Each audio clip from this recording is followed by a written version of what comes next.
Mukinya. Tune n'imivo ya komine Ngozi. Ni kilometero hafi indwi uvuye mu gisagara ca Ngozi. Turi neza na neza mu kibanza citiriwe ikigongo c'Imana. Haraheze imyaka 3 iki kibanza gihezagiwe n'umwungere wa diocese katolika ya Ngozi. Iki kibanza nubwo kiri mu gahinga gisigaye kigendegwa cyane n'abakristo baza kugisengeramwo. Kubwa ja ngenda kumana padiri mukuru wa paroisse Mivo ngo ico kibanza kizohava kiba kirimba c'igihugu cyose.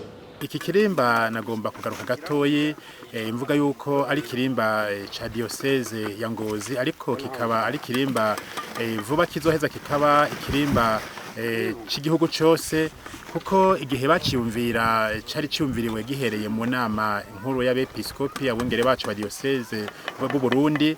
Ico gihe bafatiye kuri wa musaraba w'ugwaruka, murawuzi umusaraba uriko uragendera ama diocese ugaheza ugakora ibitangaro byinshi cyane. Ni umusaraba wahezagiwe ufatiwe ku musaraba nyen'ubweranda Papa Yohani Paul wa kabiri yahezagiye mu gihe hari koraniro ry'ugwaruka ikoronye mu gihe muri Polonye.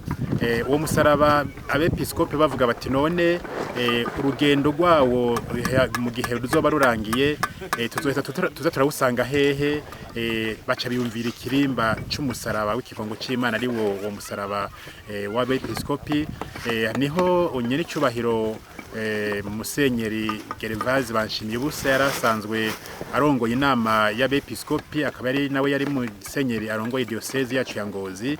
Yaheza akababwira ati ku musozi wa Mukinya hariho ikibanza ciza cyane, mbere ico kibanza kikaba gifise novuga n'integuza kuko abakristo ba mbere baravuga yuko aha ku Mukinya hamwe ahantu hasengerwa cyane, hariho mbere naho bita irurude ahiruhande abakristo barahasengera. Kandi turazi yuko ibibanza mwene ibi byama bitangura ari abakristo bonyene bagenda bavuga bataha turahabona ibimenyetso vyeranda bidasanzwe. Muri iki kibanza nyene hatanguye ibikorwa byo kubaka ubwiherero bwa kijambere. Amakuru dukura ngaho avuga ko batevye kubwubaka ku mvo z'impusha zitangwa na leta. Niko ko twiyumviriye hahize igihe kirekire, ariko murabona ni kirimba gitanguye vuba kandi buke buke tugenda turaba ivyo kogwa buhoro buhoro. Hanyuma tukaba twagiye tumera nk'abateba buke buke kubera twari tukiri mu myiteguro cyane cyane tuvugana n'abajejwe igihugu kugira ngo iki kibanza badufashe kukitukomorera. Nico gituma twagiye buke buke tuhashira ikintu kimwe kimwe. N'ubu rero turacari muri iyo ntumbero, mu gihe bazoba bamaze kuhadukomorera bwego nkuko bamaze kubitwemerera, n'ibindi bikorwa bizoheza bikoreke kandi byinshi cyane, kuko ngaha tuhafitiye imigambi myinshi gose.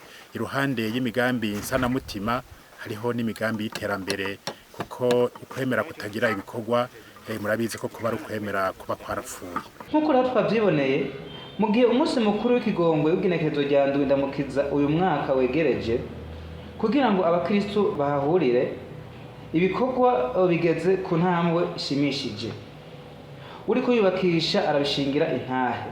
Igihe twabitanguriye ibi bikorwa bimaze uno munsi turi ku munsi wa kane, ku munsi wa gatanu, cyatanguye ku munsi wa mbere. Nteganya kubisozera mu ndwi ikurikira, mwende ikurikira ariko wa mbere. Ikintu mbona cyo havura gishaka kuncereza n'amatigura kubera sindabona ahantu azova mugangira ntawe kwarondera guhera uno munsi. Nizere ko hazogera mu kugira kwa kabiri kwa gatatu amatigura yanshikiriye hano ndiko ndayashirako.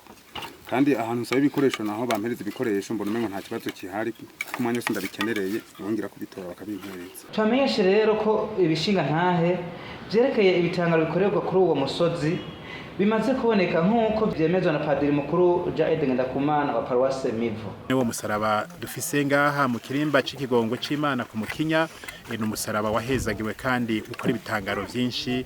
Benshi barashinga intahe, kumbure murashaka kuronka n'abakeye baje ku rugendo gweranda bagashinga intahe uwo musaraba ibyo baharonkeye n'ingene babitegera. None rero uwo musaraba uri ngaha wamaze guhezagirwa n'umwungere wa diocese yacu ya Ngozi, ni muri iyo ntumbero kandi uwo musaraba umaze imyaka 3 uri ngaha, abakristo bakawitura bagaheza bakaronka ibitangaro byinshi, bagakira ku mutima, bagakira no ku mubiri.